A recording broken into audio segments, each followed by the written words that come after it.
welcome to this afternoon's webinar on acing your interviews. My name is Stuart Moore. I'm a director at Plus One Recruitment, and for those of you that have been on our webinars previously, I'm again joined today by chat man Daniel Marlow. Dan, would you like to say a few words to introduce yourself? Yeah, thanks, Stuart. I'm Dan Marlow. I'm the recruitment team manager here for Plus One.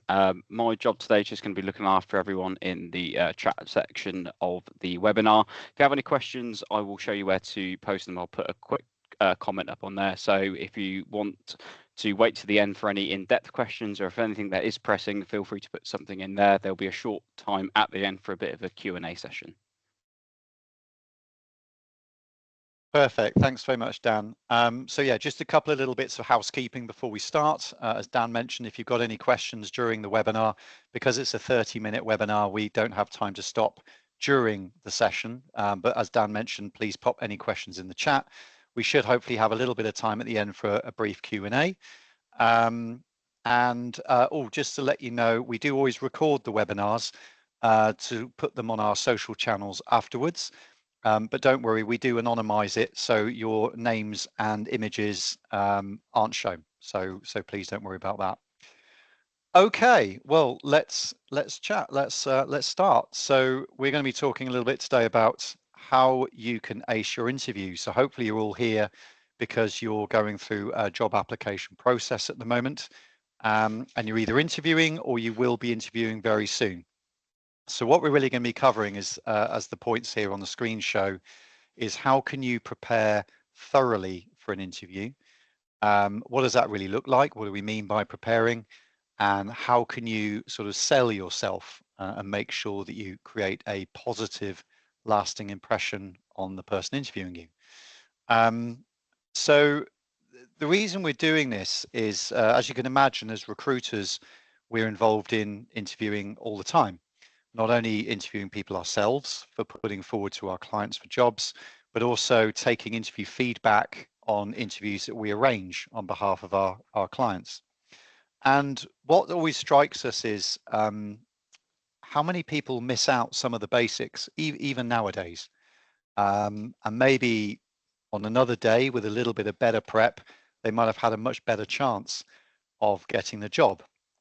And of course, you know, our interests lay in you finding work through our agency. So we want to make sure that we give you the best possible chance of nailing that job interview. So moving swiftly on, let's talk a little bit about what employers are looking for. And two main points on here. First of all, obviously, they're looking for someone that can do the job. So do you have the requisite skills and experience to be able to perform in the role? But secondly, and this shouldn't be underestimated, and I would suggest allow about 50% of the interview for this, is do they like you? Are you going to fit in with the team and the culture? And are you the sort of person that they would get on with? You know, you might have all of the best qualifications in the world, or even be the most suitable candidate on paper. But if there's no connection, you know, if there's no communication, or if they don't feel that they really kind of, yeah, if they don't feel they like you, then you probably wouldn't be in their shortlist of people to bring back. So it shouldn't be underemphasized just how important that is. And whilst obviously you can't change your personality, nor should you, you know, having the right approach to an interview can create a great impression on the other person, because you know they're not going to really know your personality in an hour interview, but what they will do is get a good impression of what you're likely to be like when you get the job. So that's what we're all about today. So as many of you might have seen, there's the famous quote from Benjamin Franklin: fail to prepare equals prepare to fail. And what we're going to be talking about is both types of interviewing, really. So of course you've got a face-to-face interview, and of course you've got video interviews, very, very popular since the pandemic. More and more organizations now are using video interviewing, whether it be on Teams or on Zoom, as part of their recruitment process. Often we tend to find it's the first stage of the interview. So you might have a 20 or 30-minute chat, maybe with a HR person or an internal recruiter, before going forward to a formal face-to-face interview. So again, first impression is important, and how you come across equally very, very important. So really basic stuff here, but make sure you've got a nice quiet space to do an interview. Ideally on a laptop or a computer rather than a mobile, but appreciate if you're at work and you're doing the interview during your lunch hour, it may be that you only have access to a phone and sitting in your car in a car park. And obviously, if that's the situation, then that's fine, as long as you know you're going to get a good solid internet connection, and that you're not going to be disturbed during the interview. So, you know, for those of you that have seen those famous videos of people presenting and then suddenly the cat walks across the keyboard, or the toddler bangs on the door or starts screaming in the background, do try and make sure there are as few distractions in your place of interview as possible. And as it says on the slide here, you know, still wear smart dress, not necessarily suited and booted. And of course, you know, like the newsreader, it doesn't matter what you wear from the waist down, but at least your head and shoulders, you should be fairly well presented. Shirt, blouse, something smart that you would wear to work. Again, it's all about creating that good first impression.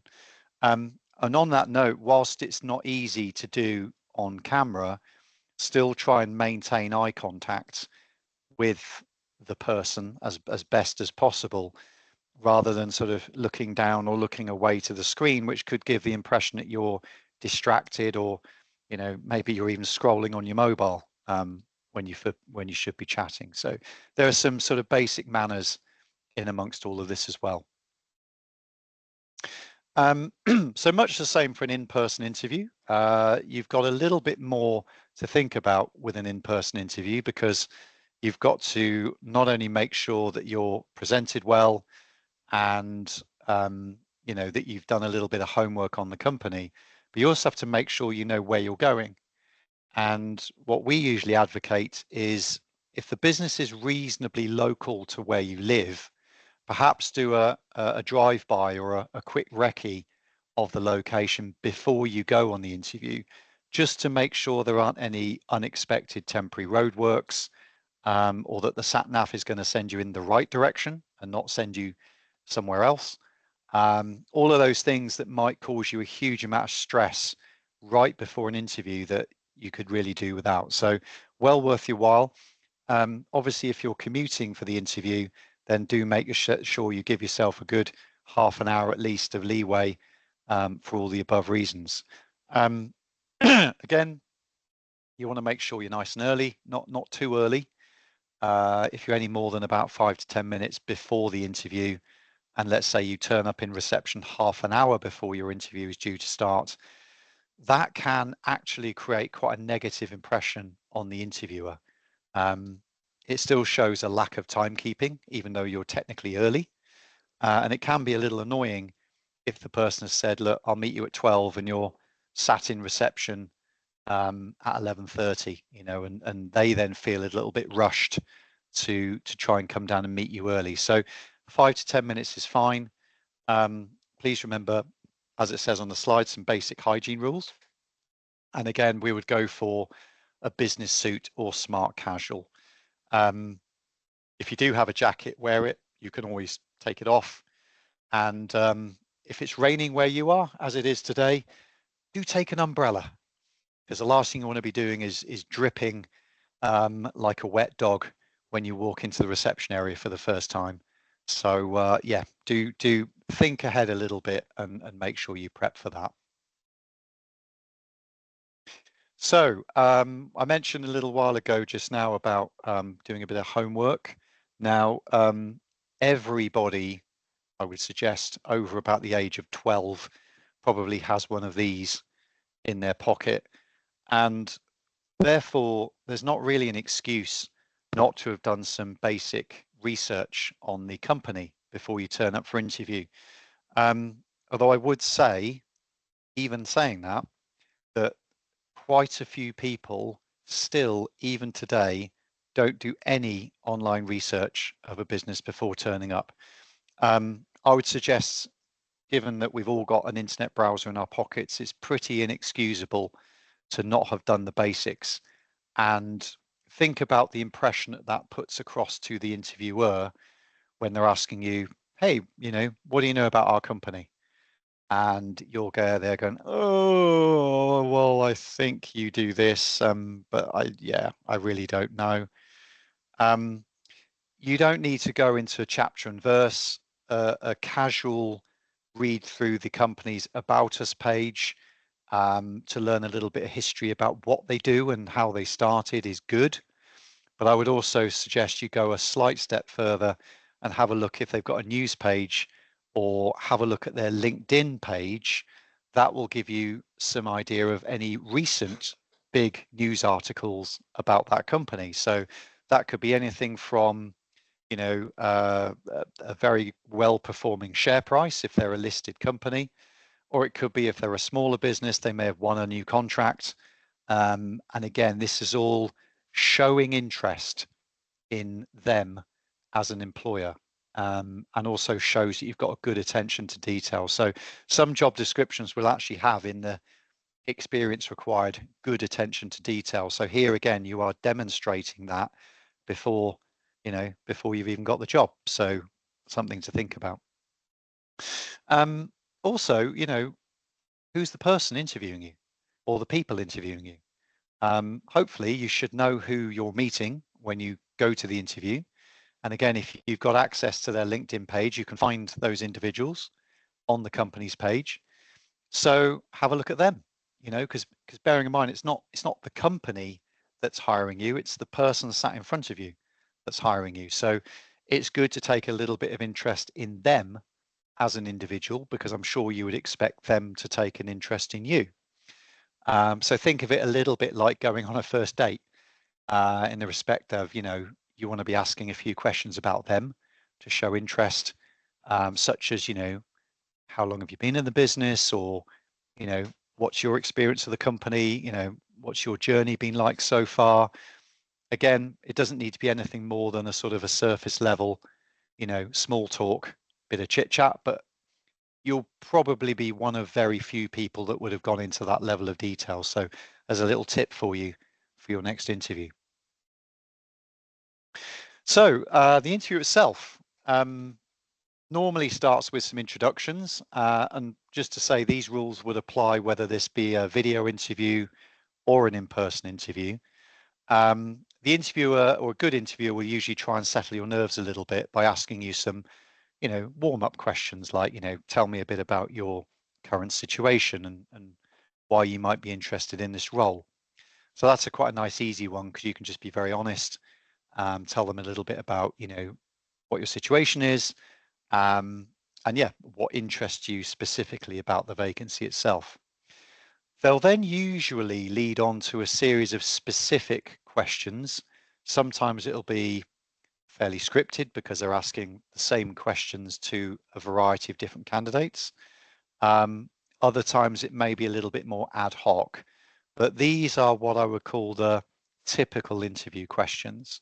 And we'll come on to those in a little while, because it's always good, certainly with some of these questions, to have a think about some possible answers before you go to the interview, so you don't get tongue-tied if you're nervous. You should also get an opportunity to ask questions yourself of them. So do think of 2 or 3 pertinent questions to ask that really relate to you. And what I mean by that is, don't just ask, bland, generic questions like, oh, how many holiday days do I get per annum, or when are you looking for someone to start?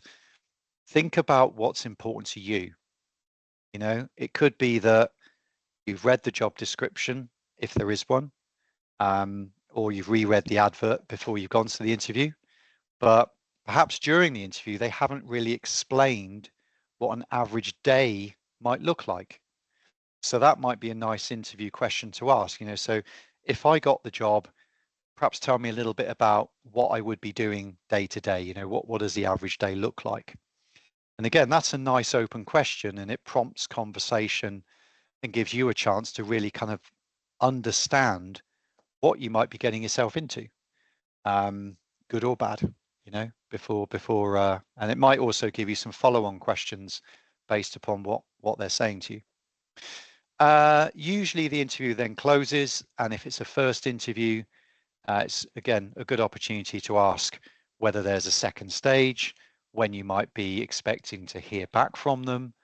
And again, this again shows a bit of engagement and a bit of interest.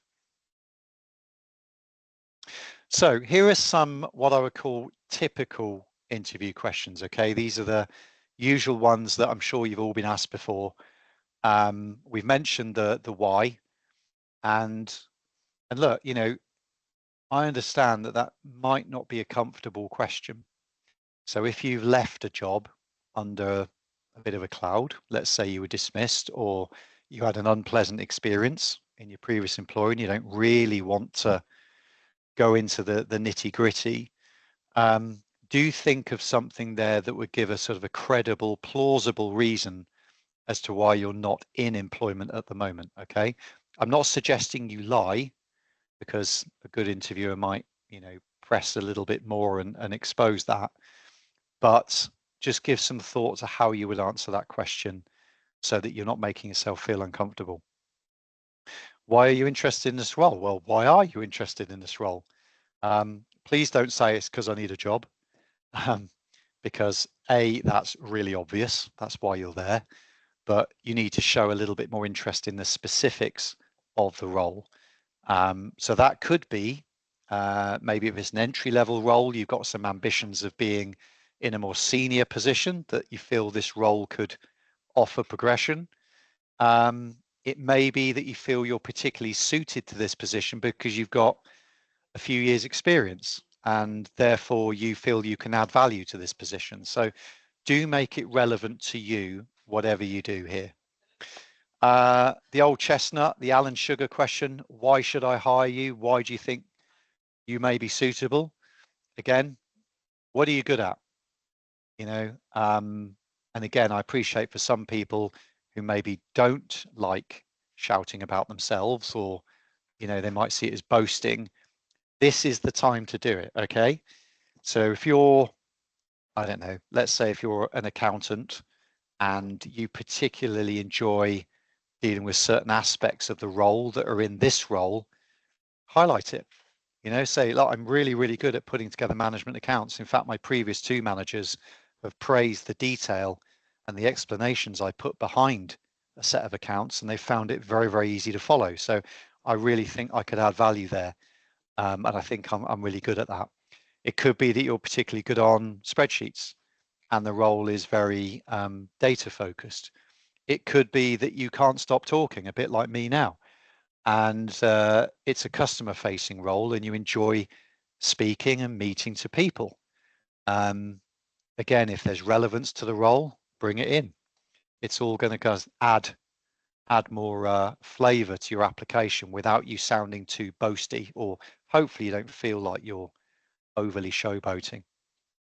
Where do you live? That's important, because if the job is in Birmingham and you're based in Oxford, they might be thinking, well, okay, that's a fair old commute every day, and this job's paying a salary of sort of 30k. Is that realistic? So, you know, they might ask that question because not everyone puts that on their CV, of course. And salary, they might ask you what your last salary was because they want to ascertain whether you're in budget. I would suggest a salary question is a good buying signal. So if someone asks you maybe towards the end of the interview, okay, so what are you basically looking for? What's your salary requirement? And if they also ask you, when are you available? Or what is your notice period? I would feel quite positive about that. And I would say that that's a possible buying signal and an indication they might be interested in you. Now, in terms of other types of interview questions, I've dropped these into 4 categories, okay? Strength, competency, behavior, and technical. Now, these are often slightly more detail-oriented questions. So an interviewer might be looking to gain a specific response, or they might be looking at a situation and how you might handle it. In particular with the competency-based ones, which we'll go on to in a moment. So these are strength-based questions, and these are generally designed to offer you up the opportunity to show what you're good at, as we just mentioned. So as we put on here a few examples, what do you do well? Okay. Now you could say, I cook a mean lasagna. And if you're applying for a role in a kitchen, that might be relevant, but it might not be if the role is inputting data in an office, although they might have the odd bring your cooking to work day, or a bake-off day or something. Try and bring the answers, or make the answers relevant to the job. So if again the role is in something like marketing, what do you do well? Well, I'm really good at creating interesting content. And the reason I know that is because my last 3 social media campaigns went viral. And in fact, here are some examples on my iPad, or I can send you the link and show you. You can see the clicks and the engagement and the numbers. That's really good. If you've got any kind of physical examples of your work like that, or maybe you've got reviews on Google, perhaps someone's written a nice review about you, or maybe some other physical form of affirmation about your skills and abilities, great to show it now. Bring it with you for the interview, or at least maybe have it to hand, and you can show that. Sometimes things like, what do you love to do in your spare time? Now, bear in mind, I said at the beginning, 50% of this interview is about, do they like you as a person? So they're not looking at maybe hobby alignment here. They're looking to see if you have any outside interests, because what they're looking to try and find out is, who is this person? What sort of person am I going to be bringing into my team? If you think about it, and this applies to you as well, when you're going to the interview, you might meet somebody for half an hour, maybe an hour, and then you might be working with them for 10 years. So if you can come up with some, you might not have any specific hobbies, but it might be that you enjoy running, or you enjoy a certain TV series that you're a really big fan of, like, I don't know, maybe you enjoy Stranger Things, or you enjoy sci-fi movies or something like that. Anything that kind of gives you a bit of color, a bit of flavor, feel free.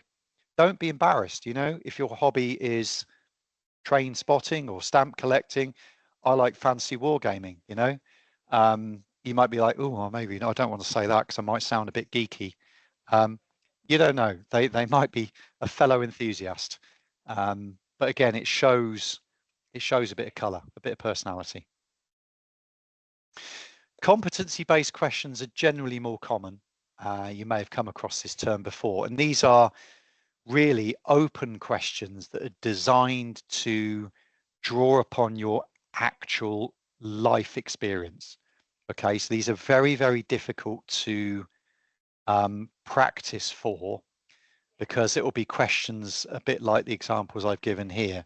So give me an example of how you've provided excellent customer service. Now, if you haven't thought about this before, these are the sort of questions that make you go, oh, on the spot. A little bit like if you're in a radio quiz and you know the answer, but the nerves are holding you back, and suddenly you remember when you're on the way out the door. So again, perhaps try and think about, right, I'm going for an interview. It's for an admin-based role, or it may be, it could be anything, a sales role, admin role, whatever. If they ask me any examples of where I've been good at this type of work, what example could I put in the back of my brain just in case I'm asked this type of question? Because you don't want any pregnant pauses, and you don't really want to be fluffing your lines, certainly in a first or second interview. So again, it could be that you recently won an Employee of the Year award. It could be that you just are the type of person that customers tend to ask for when they come into your shop. Is John around, or is Joe around? Because it's an indicator that they like you and they like dealing with you. So therefore, it indicates to an employer that that might happen in their business, and they might be getting somebody who their customers enjoy working with. So again, give a little bit of thought to how you might answer a competency-based question, because it will always be based on situations that you've experienced in the type of job you're going for. Okay, I hope that makes sense. Behavior-based ones, again, similar, drawing upon real-world experience, so sometimes a little bit more complex. So if a key client told you they were moving to another service provider, always bad news. How would you deal with it? Now, you're the sort of person that would slam the phone down, go outside, roll up a cigarette and just swear about customers for the next half an hour and moan to everybody that will listen. Or you're a pragmatic kind of person who go, right, okay, customers complaining about this. What can I do to sort it out? How can we get a win-win? And how can I take this problem on board?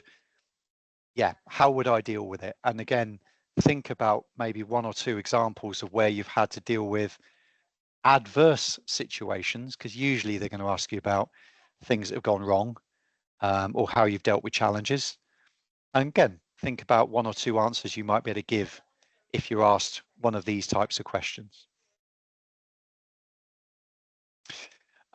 Few other types of interview types of questions we've not mentioned. So technical interviews, these tend to be where you're doing some form of assessment. So it could be an IT role or something technical. And these questions, again, are all geared around understanding your technical expertise. To be honest, you can revise for these, of course. And in some cases, you either know it or you don't. Again, don't stress if you don't get 100% or if there's a really tricky question that you can't answer. Chances are other people will struggle on some of those questions too, and it's bearing in mind they'll be looking for higher scores rather than someone who's getting a 100% smash. So again, it's important to just relax and remember that some questions are designed to sort of trip you up or catch you out. So yeah, there's those. Group assessments, these tend to be like assessment centers where you might go in for a morning and there might be a number of assessments or even almost kind of group games or scenarios. Very difficult to prep for. You just have to drink your coffee in the morning, make sure you do your basic prep on the company and just go along and see how you deal with it on the day. That's what they're designed to do. They're designed to put people in on the spot situations. And they can be quite fun, depending on your frame of mind. Lastly, academic interviews, kind of old school. Sometimes you still get these in institutions, maybe in the public sector or in education. That's the old-fashioned interview panel, where you'll have 3 or 4 decision makers sat in front of you, all throwing different questions at you. Again, prepping is key. Trying to create rapport with each of those individuals is also key, because they will have a conflab afterwards and swap notes. So if you can get a little bit of positive vibe going in that interview with 2 or 3 decision makers, that's a good thing to do. So a few questions to ask. I'm just conscious of time, so I may sort of rattle through some of these a little bit quicker. How did the job become available is a good one, because you can kind of understand how they just fired somebody, or maybe they're growing, which is probably more positive. A couple of closes that you can try here. So what would be your expectations of me if I were to get the role? So a little bit like the other question about tell me about a day to day, this is kind of planting a seed in their mind that you might be the one that gets the role. So it's a sort of slightly leading question that you might want to try. And again, you know, perhaps you'd want to know about progression, perhaps want to know about training, what sort of training is provided, and you know, do you offer working from home or anything flexible? Again, I wouldn't make that the first question, because more and more businesses are reducing work from home, but it might be something that's important to you, in which case it's well worth asking the question maybe towards the end of the interview. So quickly to round up what not to ask. So please don't ask about sick pay in the interview for probably obvious reasons. Don't ask about what the company does, because of course you've hopefully done some homework and you already know that. Don't ask about, can I work from home? Reframe it slightly differently. Maybe ask about hybrid working, whether that's a policy of the company. And there's one or two others here that are probably kind of big old red flags you might want to avoid. And then just before we finish up, closing the interview is important. So what we don't want to do at the end is have a sort of right, now what, pregnant pause kind of moment. You want to be a little bit more in control of the interview. So how you could do this is by saying, well, it's been lovely to meet you. Thank you for your time. Do you know when I might expect to hear about a next stage, or what is the next stage of the process? That again very clearly asserts your interest in the role and again shows a bit of initiative. There's a few other points on here which we'll leave on the slide. I'm just conscious we're running slightly over, but as I said, this will be available for you to review afterwards on our YouTube channel. So just finally, before we go to questions, always good practice to send a little email after the interview, thanking them for their time. If you've gone through a recruiter, then that's sometimes a little bit more difficult, but certainly if it's a direct application, do send them a little thank you note. It always goes down well, and you'll be one of very few people that do that. So it's a really nice little touch. And always ask for feedback if you're not successful, whether it's through the interviewer or the agency. And yeah, follow up if you've not heard within about a week's time. Again, it shows a bit of keenness. Right, we're just about only just run over. Thank you for watching. Hopefully that's been of interest and given you a few pointers. We're going to unlock the microphones now if anyone's got any questions. So if you just bear with me a moment, I will just open up the interviews. If you do have any questions, please raise your electronic hand and we can then get round to as many of you as possible. So just opening up those things now. There is a question, Stuart, whilst you're doing that, which has come from Anna. What question would you ask to understand the company's culture without offending them? Sometimes it's hard to read the company's culture in an interview to see if it's the right fit for them. So, not a good question. Yeah, that's a great question. Whenever you ask any questions, I would always advise ask an open question. So what I mean by that is a question that elicits a conversational response. So a question that starts with when, why, what, here, when, why, what, where, and how. So I would suggest something like, how would you describe the company's culture? Because they can't answer it yes or no, and it should elicit a reasonable amount of detail from them. So hopefully that's helped. You know, how would you describe the culture? You know, what is the culture of the company? You know, if you were to sum it up, that sort of thing.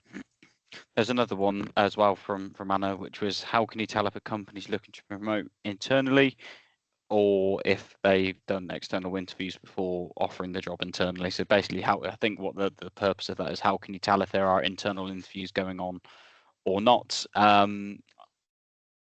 would suggest asking just to see, you know, the nature of the business. I would say, has this position been offered internally, and has there been any interest in the opportunity? 9 times out of 10 they will be honest and transparent with you. That would be my advice in that situation, just to say, have you offered the role internally and has there been any interest? Yeah, I completely agree, Dan. I think again it shows interest in the role. So Yep. As Dan said at the end of the interview, you could say, you know, I appreciate you've seen me today. Are you interviewing any internal candidates for the position? Yeah, so again, just be completely open about it. It's not a rude question by any means. Now I'm having some problems opening up the microphones. I'm afraid it keeps saying there's a problem with Teams. So I'm really sorry, but please put your questions in the chat and we'll get round to you ASAP if that's okay. Any more people with their hands up? There's a couple there, Dan. There was a few people with hands up, but nothing's jumped into the chat just yet. So maybe just give it a second or two. No worries. I'll keep trying to access these microphones. Don't you just love tech? The wonders of modern technology. Oh, yes.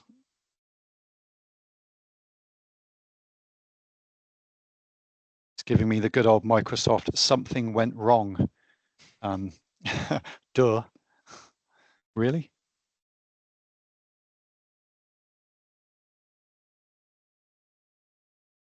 Okay, I think Alison, Akib, and Stuart have got their hands up. Are any of you happy to pop your questions in the chat? I think Stuart's typing now.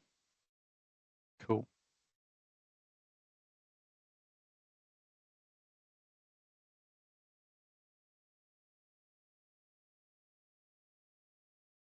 I think Stuart's asking about notes. Is it wrong to take out notes you've written, or should it be from memory? That was earlier on. I've already covered that. Oh, off. I beg your pardon. Yeah. All right. Yeah. Jumping the gun a bit.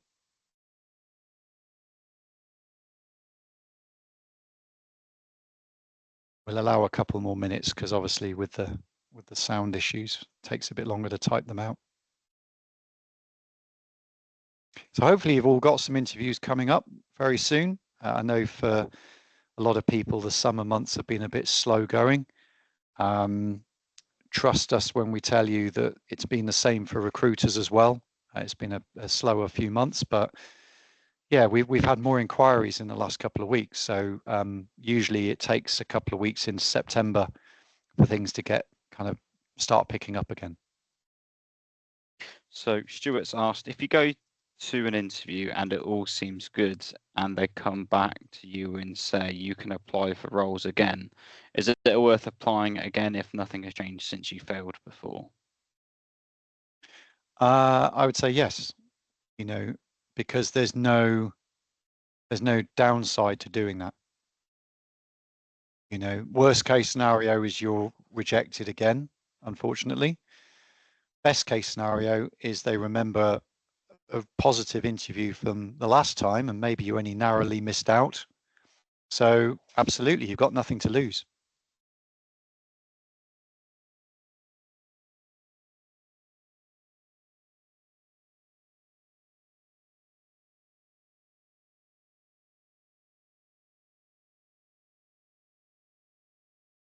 Yeah, we're definitely going to have no microphone sound, guys. I'm sorry about that.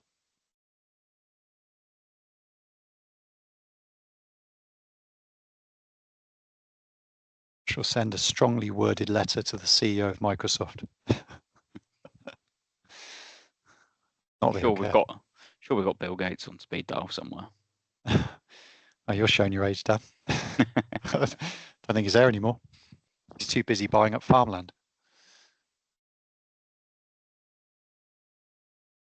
I think Stuart's typing out another question. Yeah.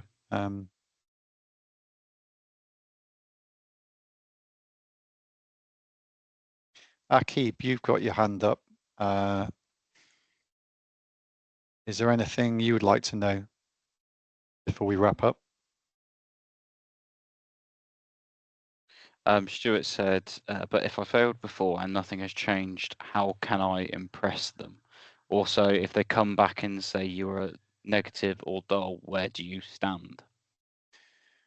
Wow. So if they'd come back and said a comment about your personality, I mean, firstly, that's quite unusual.